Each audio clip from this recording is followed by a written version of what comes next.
graduates of Ashridge programs, faculty members and colleagues, family and friends, it is my pleasure to declare this congregation open.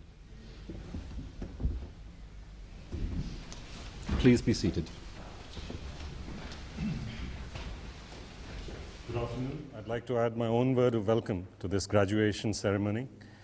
A couple of introductory comments. This is obviously a moment where we recognize your achievements, but it's also a moment of great celebration. So we would encourage you to show your appreciation for each other as you come up to receive your awards. There will be 90 awards presented today, of which 18 will be in absentia. And these awards are made up from 5 programs, and we'll be taking them in the following sequence. The Ashridge Masters in Executive Coaching, Dr. Eric Dehaan will present the graduates. Then the Ashridge Masters in Organization Consulting, Dr. Kathleen King will call upon the graduates. Then Dr. Steve Seymour will present the Executive MBA class, followed by Dr. Patricia Hind, who will present the full-time class, and then Dr. David Cowley, who will call upon the graduates of the Ashridge Diploma in General Management.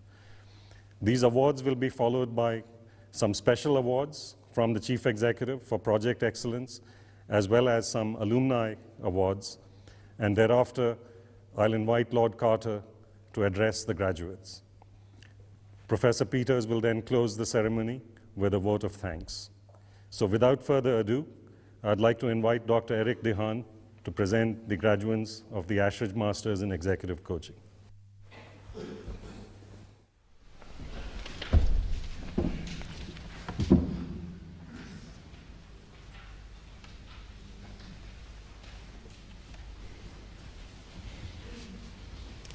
Chair of Governors, I have the honor to present for admission to the degree of Master of Executive Coaching,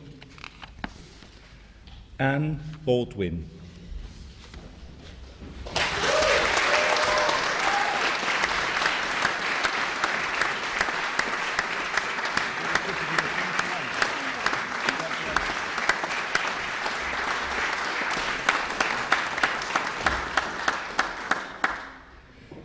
Camilla Baglan.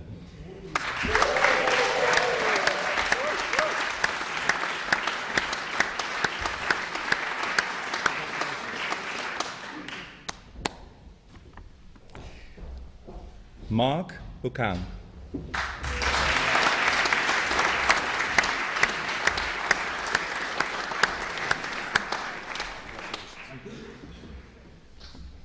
Pierce Fallowfield Cooper.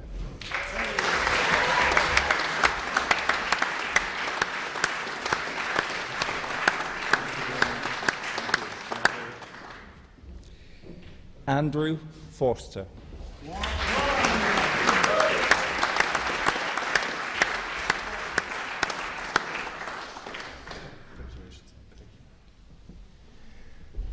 Jackie Hazel with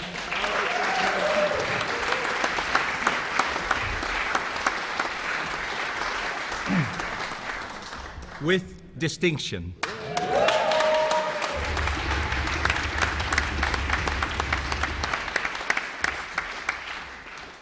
Jesus Iturrioz.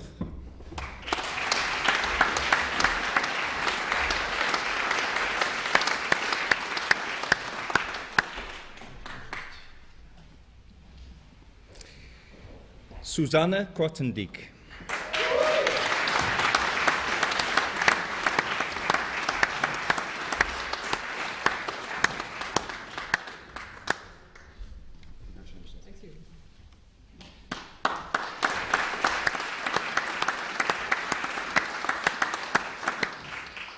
Paul O'Connell.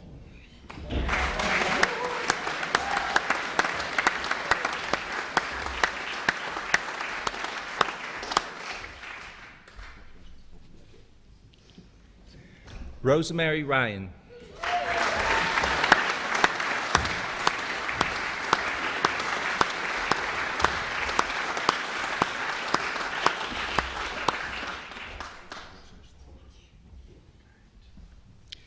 David Skinner.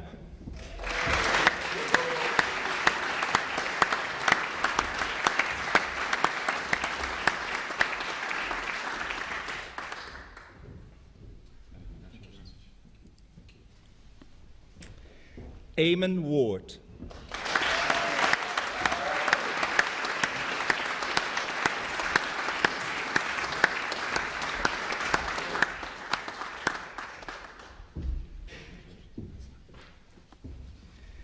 Robert Watling.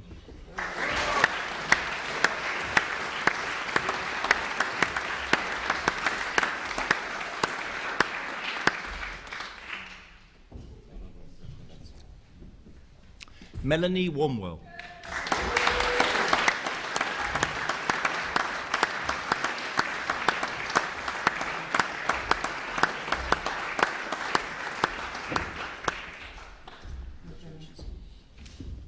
And from the previous cohort, cohort 1, Paul Harrison.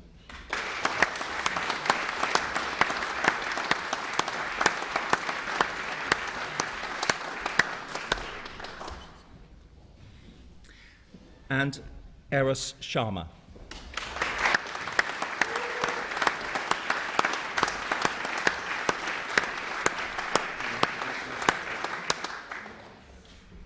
I now call upon Dr. Kathleen King to present the Ashridge Masters in Organizational Consulting classes.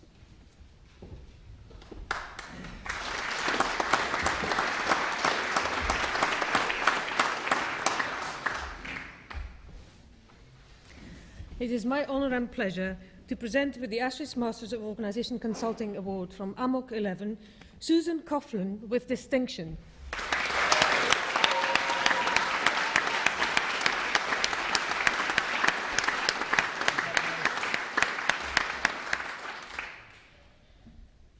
Amanda Faulkner.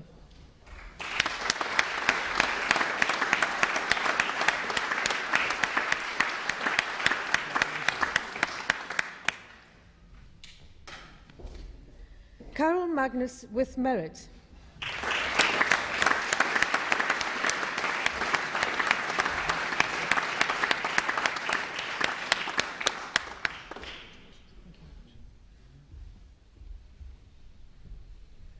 Miriam O'Connell with merit.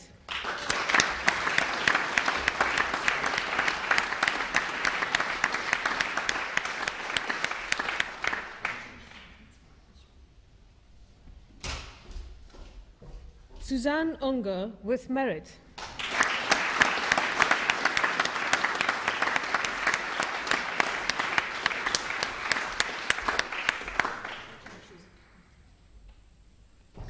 Janice Steeds with merit.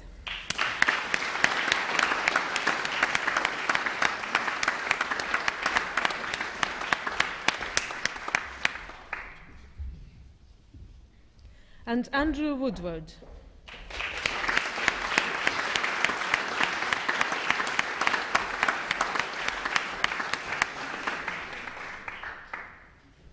And in absentia, Stephen de Souza. And for the postgraduate diploma in organisation consulting, in absentia, Martin van Tol. For Ashridge Masters in Organisation Consulting Group 10, Sarah Holden with merit.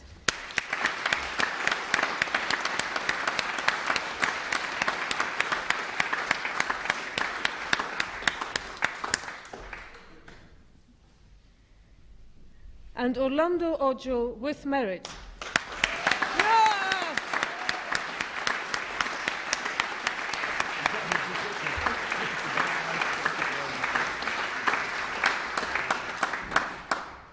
The following awards will be made by Ms. Jenny O'Connor, Senior Lecturer from the University of Middlesex.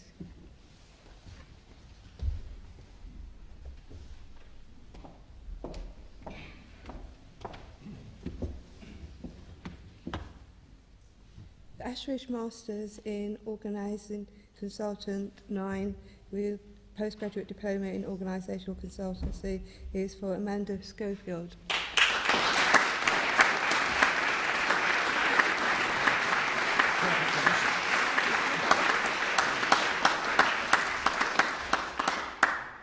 In absentia, we have Jamie Davis and Nicole Viesh with distinction.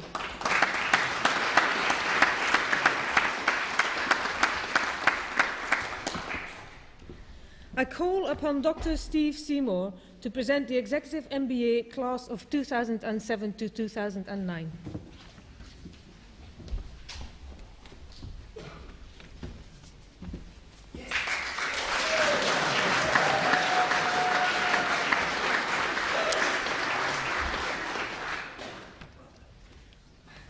Chair of Governors, I have the honour to present for admission to the degree of Masters of Business Administration, Helen Afflard.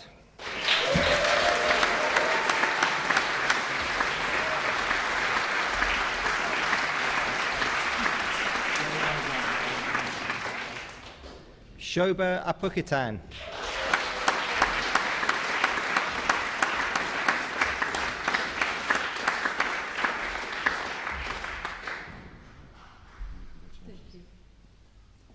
Nathan Ayres.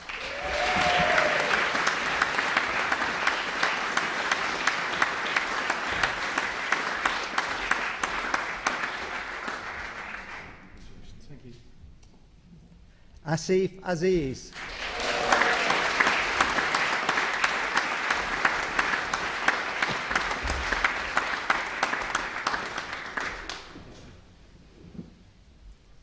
Andrew Cartwright.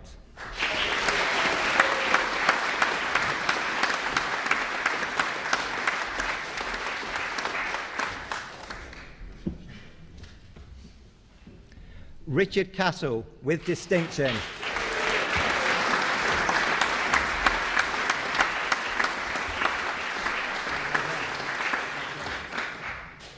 Jane Chafer.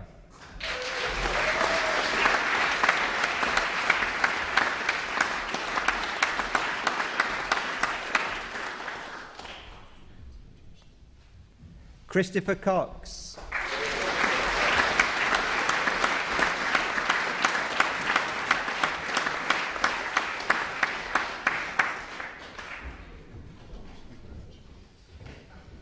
Evgenia Fedosieva.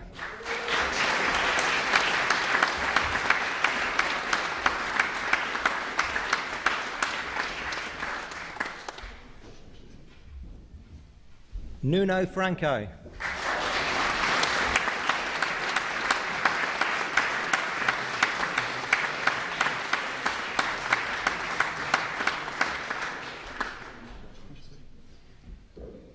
Stefan Goetz.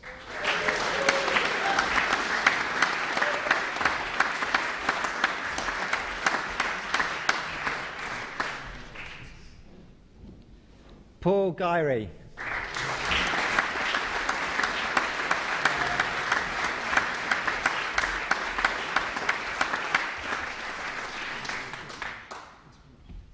Hitesh Haran.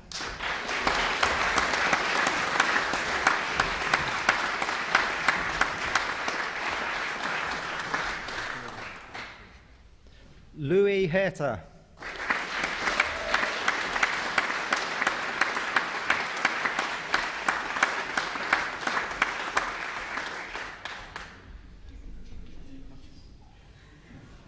Jennifer Hunt.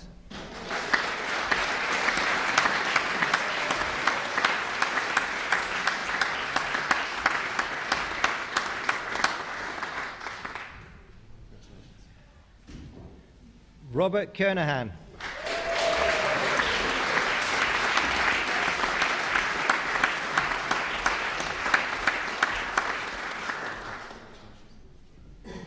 Floyd MacDonald.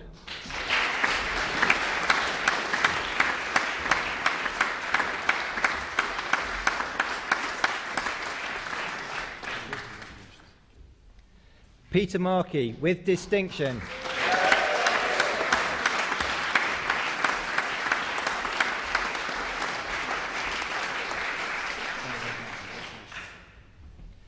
Koti Rao Nagam.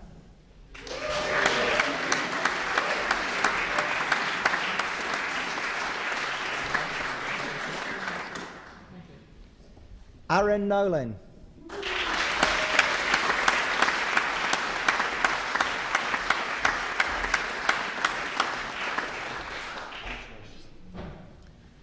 Killian O'Flynn, with distinction.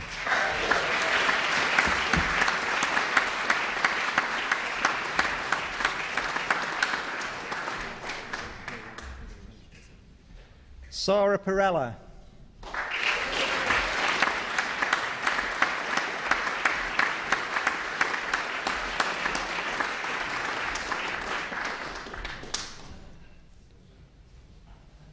Steve Skirm, with distinction.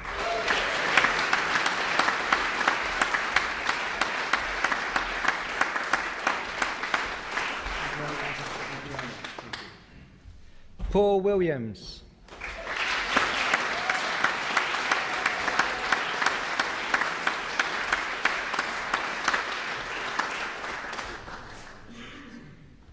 Michelle Wright.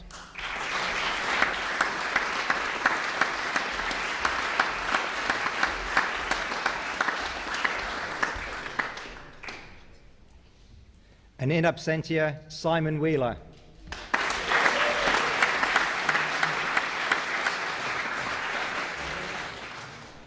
I now call upon Dr. Patricia Hind to present the full-time MBA class of 2009.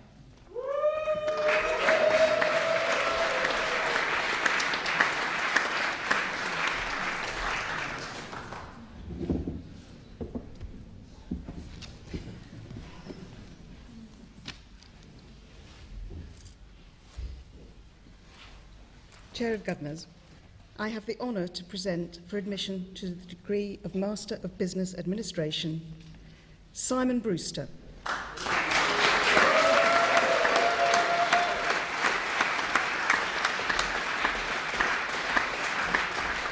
With distinction, Stuart Coley. With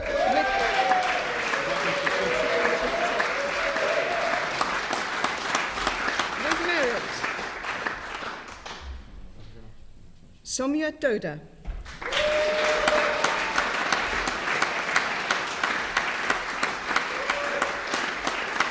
With merit, Anisuddin Gabor.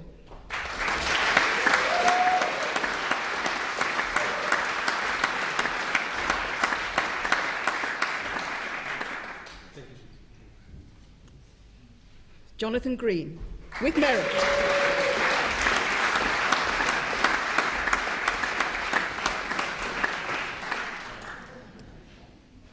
Simon Hassel, with distinction.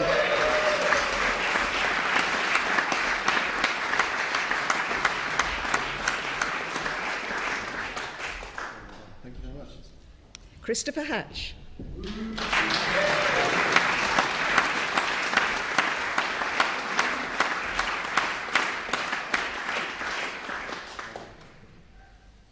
Criney Insulata, with merit.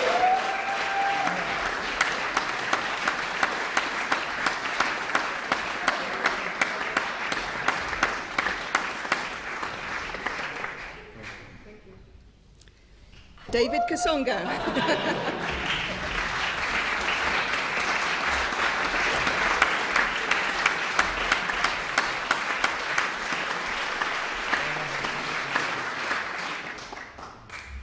Quintin Lake, with merit.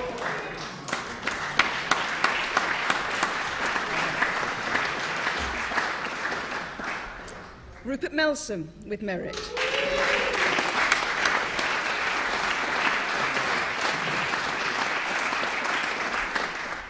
Patrick Mura, with distinction.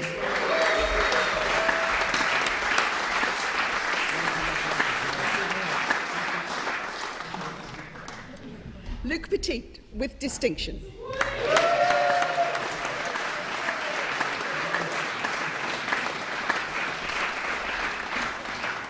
Asako Sato, with merit.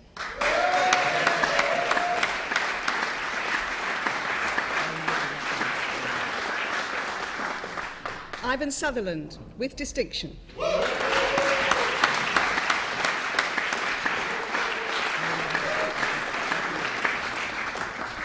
Edamar Viotto, with merit.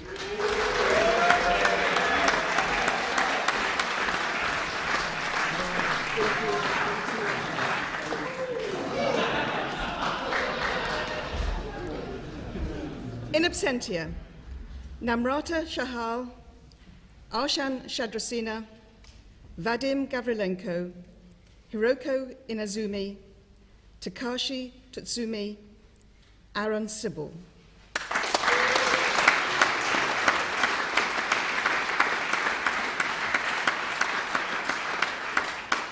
And from the full-time class of 2008, Tatiana Stepanova.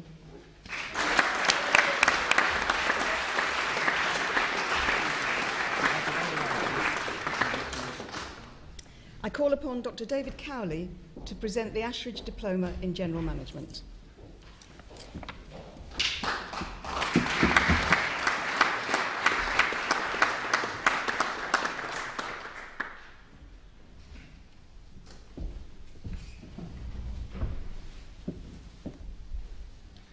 Chair of Governors, I have the honour to present for admission to the degree of Ashridge Diploma in General Management, Andrew Poskett.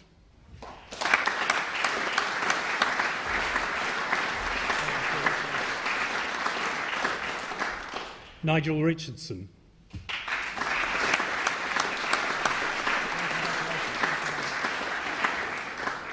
Toby Rowe.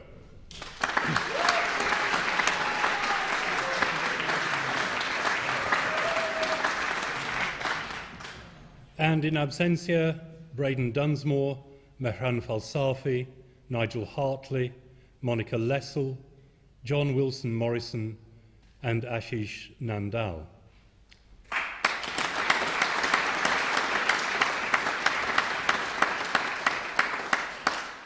And also in absentia for admission to the postgraduate certificate in General Management, Joyce Ngui and Loretta Schmidt.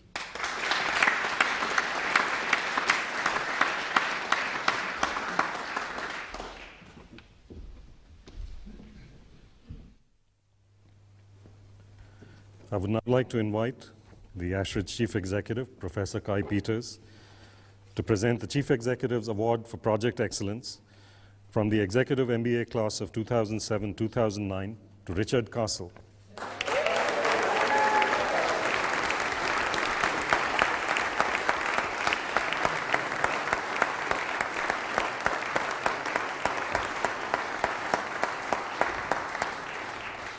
And the Chief Executive's Award for Project Excellence from the full-time class of 2009 to Patrick Murer.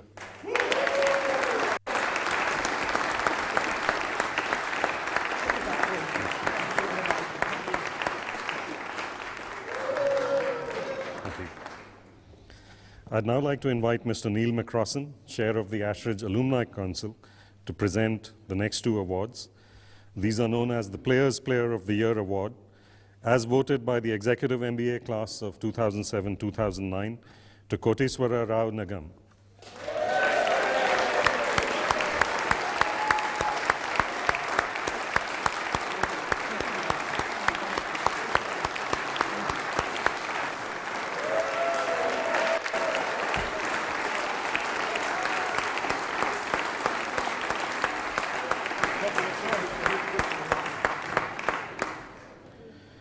And as voted by the full-time MBA class of 2009 to Luke Petit.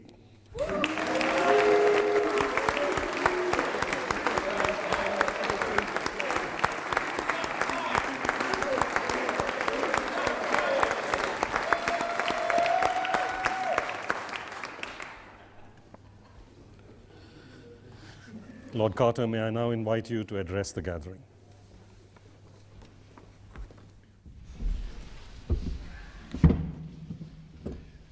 Well, good afternoon, everyone, and congratulations. It's now all official, so a big round of applause to everybody.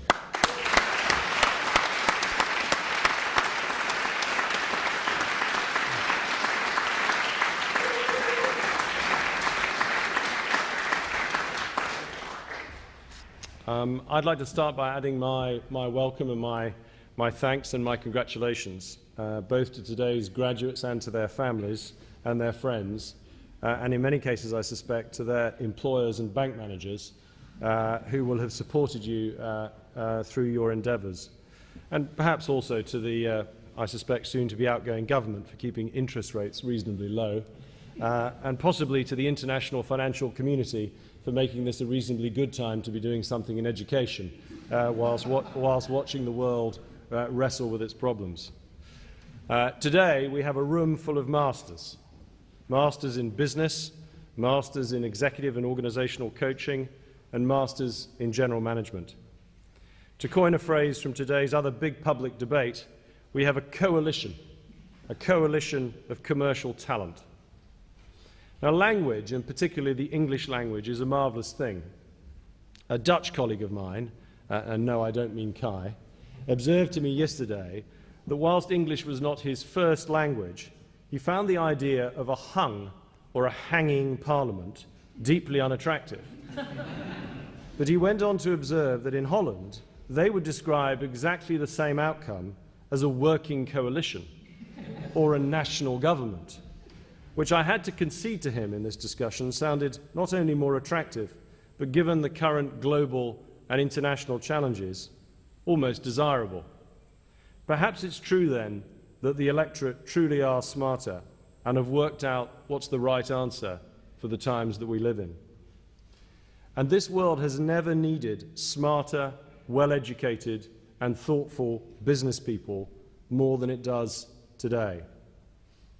Mark McCormack, and I'm sure you've all read his book, observed in the What They Don't Teach You in Business School book that a formal business qualification is an outstanding and essential foundation, but potentially a naive form of arrogance.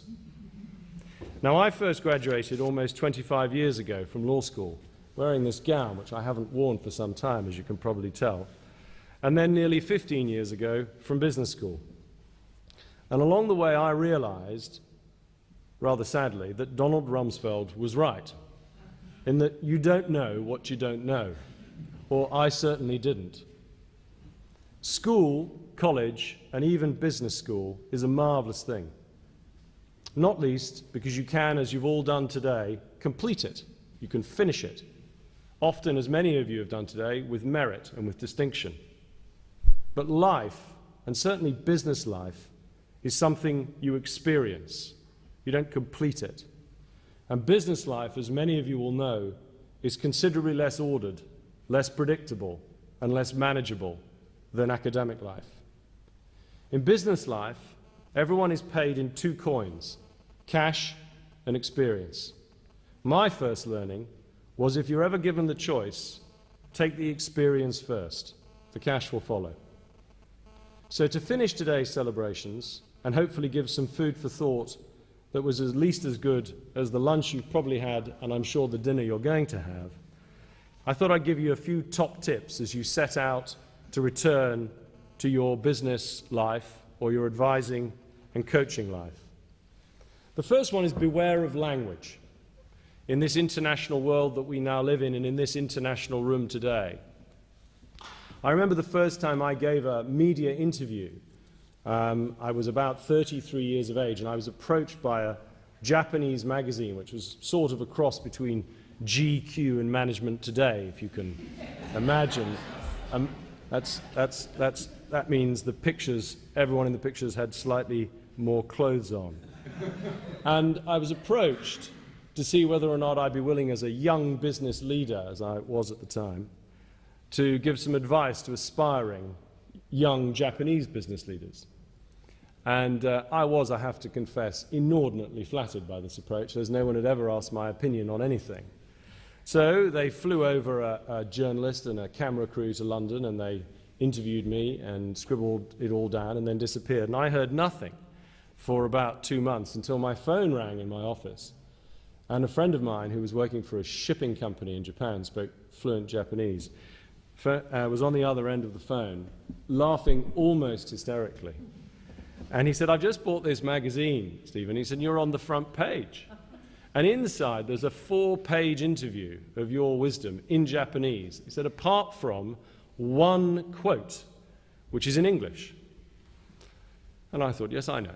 Because I remember they'd said to me, "Could you summarize your advice to aspiring Japanese business leaders in one statement?" And I paused with all the profundity I could muster at the age of 33 and said, "Never claim you can do something and then fail to deliver it."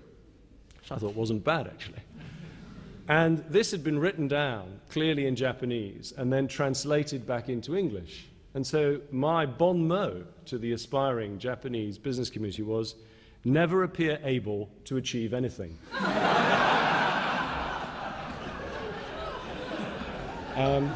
Which I would tell you is not the advice I would give to this business community. My second top tip, and this is an odd thing to say in a speech, but this is particularly true, I think, for the coaches and the advisors in the room, is learn to listen. Really learn to listen.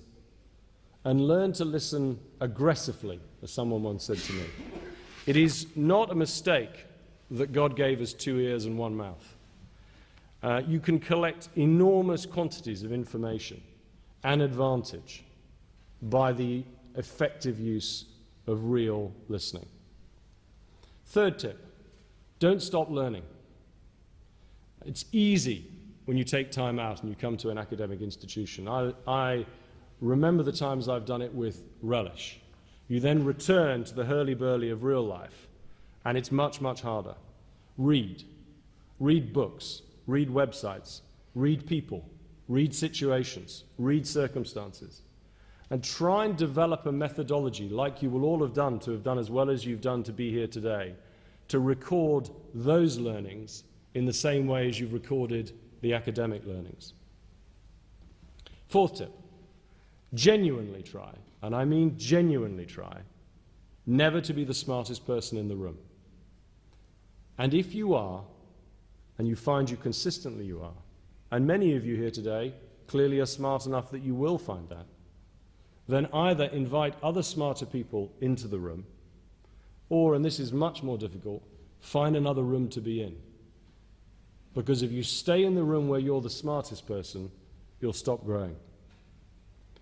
Fifth tip, remember what you learnt in an educational experience, that discipline is the real bridge between goals and ambitions and achievement and accomplishment. Many businesses have outstanding strategies, often clear goals, perfectly crafted objectives, but it's those that deliver and execute ruthlessly that survive and thrive. Sixth tip, make friends. People like to do business with people they like. It won't close a deal. It won't lower the price of the contract. It won't necessarily create competitive advantage, but it will make a difference and it will help. And as we all know, business careers last a long time, and what goes around comes around. Having said that, be very, very leery of what I call the best phone friend phenomenon. It is, I'm afraid, a human frailty, particularly in business, and even more in the advisory business world, for those of you in that line of work, to overclaim or overstate connections and relationships, where often you've barely talked to the person on the phone. This can create the impression, if you get found out, that you overstate. And if you're willing to overstate a relationship, it begs the question, what are you not willing to overstate? I always answer the question when people say to me, do you know X? I say, well, do you mean, do I just know, or do I know of, or do I really know? And it's a good thing to bear that in mind. Talking of knowing, best tip anyone ever gave me was become an expert in something. Doesn't matter what it is. Whatever business you're in, and many of you will be in different lines of work, choose a subject matter within that area and become the unrivaled expert in that subject. You'll find yourself in a situation where that level of super knowledge will be enormously advantageous, and that will give you a real confidence to be able to participate in those other areas where you're not quite so expert. Source verification or validation is sadly a dying art, almost completely dead, I would say, in printed journalism in this country. But in business, it is essential. I apply the simple three-way rule. I never accept a data point or a piece of analysis or a recommendation unless I can verify it from 3 independent sources. Source validation, well worth bearing in mind. When you graduate, as many of you in this room will, from being a master's in business administration or advising and coaching or general management to being a chief or a senior executive. My other piece of advice is become a firm believer in leniency. There is no virtue in being a bully or a tyrant. It merely shows an intolerance, and people resent it. And they'll learn behaviors whilst you're the boss to work around it. And those behaviors won't be visible, and then things you should know, you won't find out. There is, I think, a really constructive contagion in magnanimity, and you can feel it when you're in an organization that has it. And if you can create that in an organization you work in, it's an incredibly powerful force. Finally, and this is probably the most critical lesson, but one that is often least visible, and I say this to all of you here today as you go back into your business life, have a zero tolerance for illegality, for corruption, for petty corruption, for expense fiddling, for creative accounting, and or for cultures which reward rule breaking. We have seen in many of us, either as individuals or as companies or as countries, and we're paying the price for a toxic combination of the mispricing of risk mixed with a false belief in the infallibility of a Western style of undiluted capitalism. The world we now all live and work in is spinning on its axis of power. I now work for a truly global French company based in Paris, so it is compulsory for me in public occasions to refer to French heroes. And it was Napoleon, I believe, who said in the mid-1800s, "Look to the east, because when China awakes, the rest of the world will tremble." I don't know China well, but I admire it. I admire its scale. I admire its intensity. I admire its desire to learn and progress. And I admire its willingness to study other cultures and understand their nuances. I went to China once as a minister in the government to try and negotiate a fresh set of terms around patents and intellectual property, because as many of you will know, the level of intellectual piracy in that part of the world is worrisome. And after a day locked in relatively intense, albeit framed in diplomatic coded language, negotiations, we broke for dinner. And over dinner, through the interpreter, my Chinese counterpart said to me, "You appear to be disapproving of many of the ways in which we conduct business in China. But there are clearly some things that you do approve of." I mumbled into my shark fin soup, because of many, many things that we approve of, but what exactly was it you were referring to? And he pointed at my business card and he said, "People like you, unelected ministers," he said. "We have those in China as well." And I thought that is a very, very interesting insight into the degree of preparation that they had done to understand the nuance that we were bringing to a discussion. China is a capitalist country, but it is a different form of capitalism. And the same is true in Brazil, in India, and in Russia. The BRICS, as Goldman Sachs catchily termed them, now account for more global GDP than America. And Europe is both expanding in size and in its entitlement culture in equal measure. Africa, and most visibly the rich, resource-rich African countries, are now critical world players. All of these changes make for real challenges for the business world. They make for real challenges for capitalism. They make for even more exciting challenges for businesses and their business leaders and their advisors. There has never been, I think, a more exciting and challenging time to be a new master in any form of business.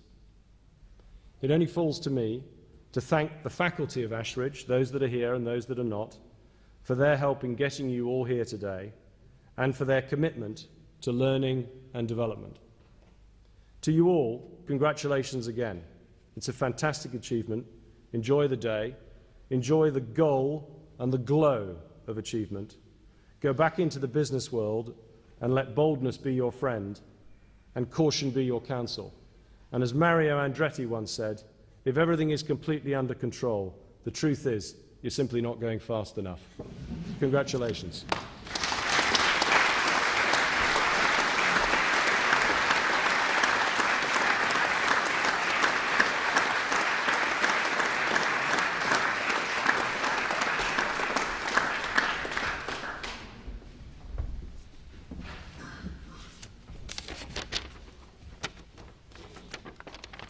Thank you, Stephen, for that well thought through and appropriate advice. And I'll just be double checking my expenses to make sure they're okay before I submit them the next time. In closing the ceremony, I think it's important to show gratitude and thanks for the important people involved in such a program. So if I may be so bold as to ask all the graduates to stand up and thank, in this direction, the faculty, and then in the camera direction, your friends and families. That would be much appreciated. Thank you.